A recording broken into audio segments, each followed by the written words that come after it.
Assalamualaikum teman-teman, apa kabar semua? Ibu harap teman-teman dalam keadaan sehat walafiat serta dalam lindungan Allah Subhanahu wa taala ya. Amin. Alhamdulillah ya teman-teman, di sentra sains pekan ini kita masih diberi nikmat sehat ya, sehingga kita masih bisa ketemu lagi walaupun secara online atau daring ya teman-teman. Nah, seperti biasa sebelum mulai sentra kita berdoa dulu yuk. Bismillahirrahmanirrahim. Rabbi zidni ilma warzuqni fahma birahmatika ya arhamar rahimin. Amin. Alhamdulillah ya teman-teman, di sentra sains pekan ini kita akan membahas topik yang baru ya.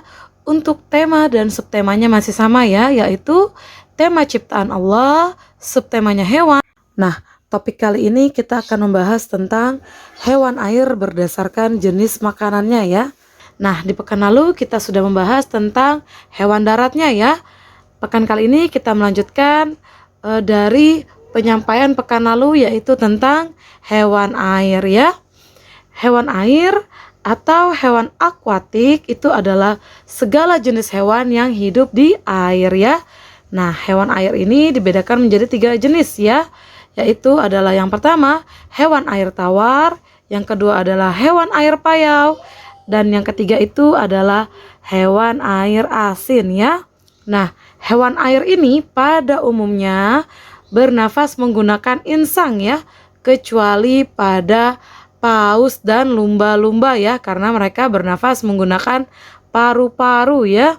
Nah, banyak sekali jenis hewan yang termasuk hewan yang hidup di air ya, seperti ada berbagai macam jenis ikan ya.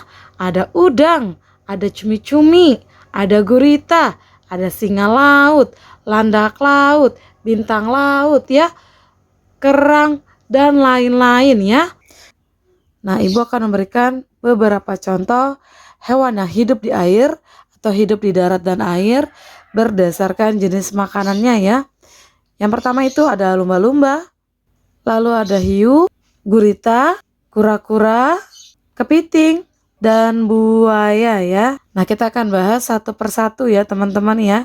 Dimulai dari lumba-lumba ya. Nah, lumba-lumba ini merupakan jenis mamalia laut yang sangat cerdas ya. Lumba-lumba pada umumnya hidup di laut bebas ya.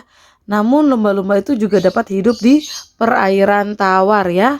Nah, banyak sekali teknologi yang dibuat oleh manusia yang terinspirasi dari lumba-lumba ya. Seperti baju renang yang digunakan manusia ya. Itu terinspirasi dari kulit lumba-lumba yang mampu memperkecil gesekan dengan air ya. Sehingga lumba-lumba dapat berenang dengan sedikit hambatan di air ya. Nah, lumba-lumba ini memiliki sebuah sistem yang dapat digunakan untuk berkomunikasi dan menerima rangsangan yang dinamakan sistem sonar ya. Sistem sonar ini dapat menghindari benda-benda yang berada di depannya sehingga terhindar dari benturan ya. Sistem ini pula yang menginspirasi pembuatan radar kapal selam ya. Nah, manusia itu senang sekali berenang bersama lumba-lumba ya, karena lumba-lumba ini terkenal sebagai hewan yang ramah dan sering menolong orang ya. Adapun karakteristik atau keunikan yang dimiliki oleh lumba-lumba ya, yaitu memiliki kecerdasan sehingga dapat mengenali, mengingat, dan menirukan beberapa gerakan ya. Kemudian memiliki alat berkomunikasi berupa sistem sonar ya, yang membuat lumba-lumba itu memiliki pendengaran yang luar biasa ya. Lalu memiliki kulit yang halus dan kenyal ya, serta memiliki warna yang didominasi warna hitam, putih, dan abu-abu ya. Nah, lumba-lumba ini juga memiliki tubuh yang besar dan berbentuk seperti torpedo ya, sehingga bisa berenang dengan cepat ya, dia bisa meluncur dengan cepat ya. Nah, lumba-lumba ini juga memiliki sirip segitiga di bagian belakang ya. Nah, pada bagian depan memiliki moncong yang pendek dan tumpul ya, serta terlihat seperti senyuman ya. Nah, moncongnya ini bentuknya juga seperti paruh ya teman-teman ya. Lalu memiliki beberapa gigi dengan bentuk kerucut ya. Ini moncongnya, giginya ini bisa berfungsi untuk melindungi dirinya dari serangan hiu ya. Nah, lumba-lumba itu juga bernafas menggunakan paru-paru ya, sehingga mereka secara periodik pada saat berenang itu akan muncul ke permukaan air untuk menghirup udara ya. Nah, lumba-lumba itu juga termasuk hewan karnivora atau pemakan daging ya, karena suka mengkonsumsi ikan dan cumi-cumi ya. Nah, lumba-lumba ini juga termasuk hewan mamalia ya, atau yang menyusui anaknya dan berkembang biak dengan cara melahirkan atau vivipar ya. Nah, kita akan pindah ke hewan berikutnya, yaitu adalah hiu. Hiu merupakan salah satu predator atau hewan buas atau hewan liar yang hidup di lautan yang luas ya. Dan hiu itu bernafas menggunakan liang insang ya. Nah, hiu itu sekarang menjadi salah satu hewan yang dilindungi ya, karena hiu itu sering diburu secara liar untuk diambil siripnya ya, dan dijadikan sebagai bahan makanan oleh beberapa negara seperti negara Jepang ya. Nah, hiu itu memiliki karakteristik atau keunikan, yaitu memiliki gigi taring yang tajam seperti gergaji, memiliki sirip punggung yang berbentuk seperti segitiga dan berdiri tegak ya. Lalu memiliki bentuk kepala yang meruncing. Lalu sisiknya berasal dari tonjolan kulit yang teksturnya seperti duri halus ya. Sebenarnya masih banyak ciri atau keunikan lainnya yang dimiliki oleh hiu ya. Nah, adapun contoh-contoh hiu itu ya, yang kita biasa sering mendengar ya, ada hiu martil, ada hiu gergaji, dan lain-lain ya. Nah, pada umumnya hiu itu termasuk hewan karnivora ya, atau pemakan daging ya. Kita bisa lihat dari susunan giginya ya. Karena hiu itu suka sekali memakan ikan-ikan kecil dan mamalia yang ada di laut ya.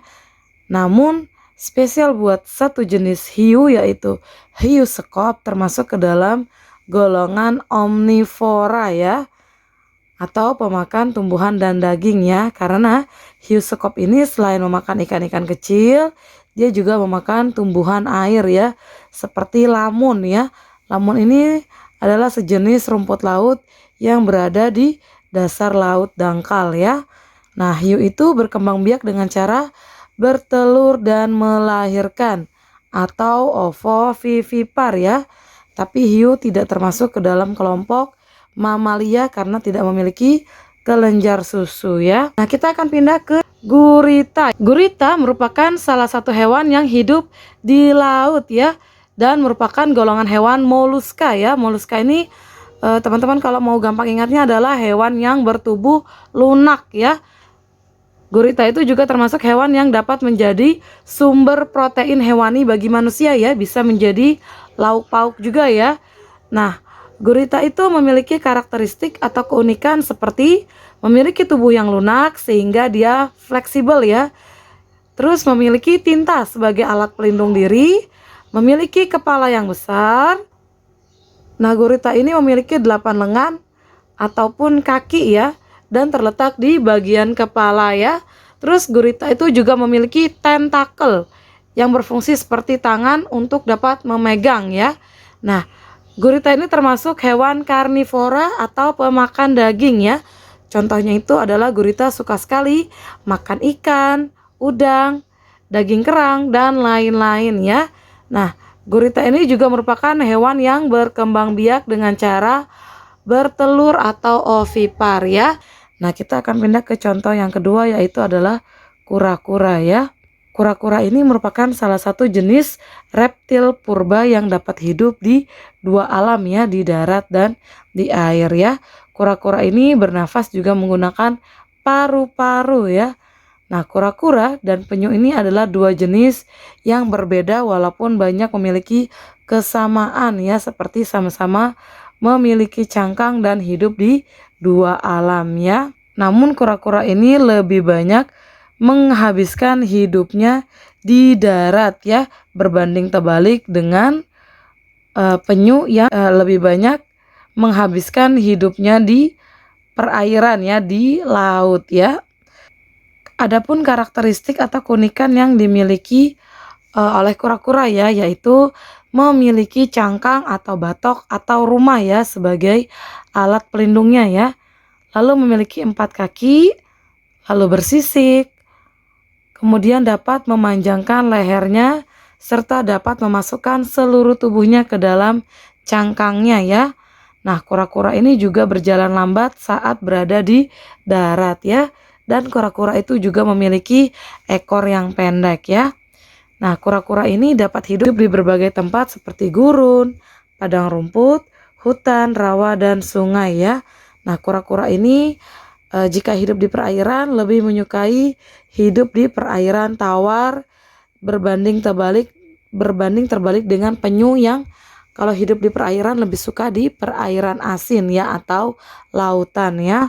Nah, pada umumnya kura-kura ini termasuk hewan herbivora atau pemakan tumbuhan ya, terutama bagi kura-kura yang banyak atau lebih sering menghabiskan hidupnya di daratan ya teman-teman ya. Namun ada beberapa jenis kura-kura yang termasuk karnivora atau pemakan daging ya. Dan ada pula yang termasuk omnivora atau pemakan daging, dan contoh kura-kura yang termasuk omnivora itu adalah kura-kura Brazil ya, karena dia suka mengkonsumsi sayur-sayuran, buah-buahan, cacing, serangga, udang, dan ikan ya. Nah, kura-kura ini berkembang biak dengan cara bertelur atau ovipar ya. Nah, kita akan pindah ke hewan berikutnya, yaitu adalah kepiting ya. Kepiting ini juga merupakan hewan yang hidup di dua alam ya, yaitu di darat dan di air ya. Nah, kepiting itu juga dapat dimanfaatkan sebagai sumber makanan bagi manusia ya, atau sebagai sumber lauk pauk kita ya teman-teman ya, karena memiliki protein yang tinggi. Tapi ingat, tidak boleh makan kepiting secara berlebihan ya. Nah, kepiting itu memiliki karakteristik atau keunikan seperti memiliki kaki yang banyak ya, sekitar terdapat 5 pasang atau 10 kaki ya. Memiliki cangkang dan memiliki capit untuk melindungi dirinya ya. Sebenarnya masih banyak lagi keunikan lainnya yang dimiliki oleh kepiting ya. Nah, Ibu akan memberikan contoh kepiting, terutama untuk kepiting-kepiting yang dapat kita konsumsi ya. Yang pertama itu adalah kepiting raja, king crab ya biasanya disebut ya, atau kepiting Alaska. Ada juga rajungan, ada juga jenisnya itu yuyu, ada juga kepiting soka, ada kepiting bakau, dan kepiting kenari ya, atau biasa sering disebut kepiting kelapa ya, karena dia suka makan kelapa ya teman-teman ya, bisa manjat kepitingnya ini. Nah, pada umumnya kepiting itu juga termasuk hewan omnivora ya, yaitu pemakan daging dan tumbuhan. Karena kepiting itu tidak pernah memilih-milih makanan ya. Makanya teman-teman gak boleh kalah sama kepiting. Kepiting aja memakan apapun itu ya, tidak pernah pilih-pilih mau sayur aja atau mau daging-dagingan saja ya. Contohnya itu adalah kepiting dapat memakan alga atau ganggang, cacing, ikan-ikan kecil, dan lain-lain ya. Nah, kepiting ini berkembang biaknya dengan cara bertelur atau ovipar ya. Nah, kita akan pindah ke buaya ya.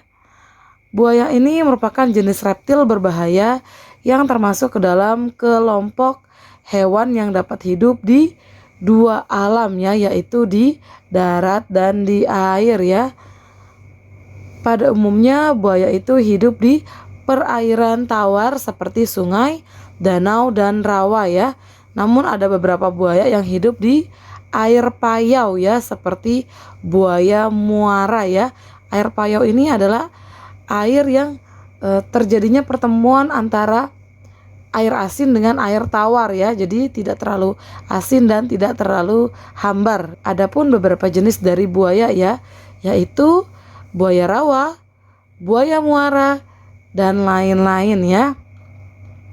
Nah, Buaya itu memiliki karakteristik atau keunikan yaitu buaya bernafas menggunakan paru-paru, memiliki gigi yang tajam dan panjang, memiliki moncong atau mulut yang panjang, memiliki cakar pada kakinya, memiliki kulit yang kasar ya, atau memiliki sisik yang tebal, serta memiliki ekor yang panjang dan kasar ya. Nah, buaya ini termasuk ke dalam hewan karnivora atau pemakan daging ya, karena suka memangsa unggas dan mamalia yang ada di sekitarnya. Jadi kita sebaiknya menghindari buaya ini ya teman-teman ya, karena termasuk hewan yang berbahaya. Nah, buaya itu berkembang biak dengan cara bertelur atau ovipar ya. Oke, nah dari sini Ibu harap teman-teman sudah paham materi yang Ibu berikan ya. Jika ada yang kurang jelas, teman-teman boleh menanyakan pada saat recalling atau meminta bantu pendampingnya di rumah atau orang tuanya untuk menghubungi Ibu via WhatsApp ya. Oke teman-teman, kita ketemu lagi di Sentra Sains berikutnya ya. Ibu tutup dengan kafaratul majelis. Subhanakallahumma wa bihamdik, asyhadu alla ilaha illa anta, astaghfiruka wa atubu ilaihi. Walhamdulillahi rabbil alamin. Assalamualaikum warahmatullahi wabarakatuh.